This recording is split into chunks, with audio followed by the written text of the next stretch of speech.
बेयावनो सारियावनो जिरायनानै फैनाय गासै मानगोनां गार्जेन लोगोसे फरायसुला फरायसुलि गासैनोबो आंनि गोसो गोरबोनिफ्राय मान आरो सिबिनायखौ बावहरनाय जाबाय।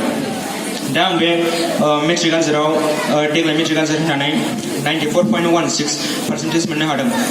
नाथाय अब्लाबो आसा खालामनाय बायदि रिजाल्टखौ मोननो हायाखै।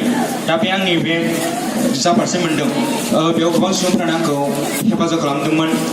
आङो सिगाङावनो साबायखर बावनो सानो जोंनि फरायसालिनि गासै फोरोंगिरिनो जाबायदि बिसोरो जोंखौ फोरोंनो थाखाय नाजाथाबदों, जोङो समान समान खस्थ' खालामफादों। बेफोरनि थाखाय आं गासै फोरोंगिरिफोरनो साबायखर बावनो सानो। बिनि उनाव आं आंनि बिमा बिफानो साबायखर बावनो सानो। जोंनि आफा जाय आंनो मा लेखा नांगौ बेफोरखौ जगायनानै होजोबदों, हानायमानि आंखौ हेफाजाब खालामदों।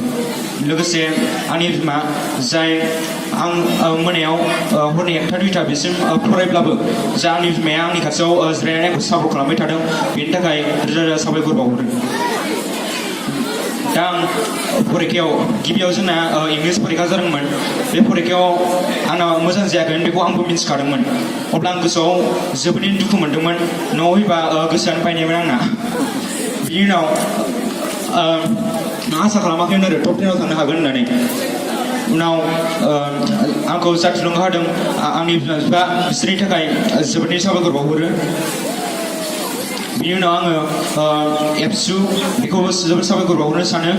बिसोरो स्पेसियेलि डिस्ट्रिक्ट एबसु आरो जोंनि सालाकाटि आनसलिक एबसु बिसोरनि गासै मेम्बारफोरखौ आङो साबायखर बावहरनो सानो। बिसोरो सम सम आंनि फरायनाय मानाय देहा माबायदि फरायदों बेफोरखौ खबर लाहरनायमोन।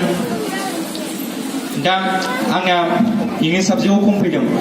बेनि जाहोना जाहैबाय थियारिथि लेखा थायो, बेयाव माखासे ग्रामार नायदोंमोन आङो।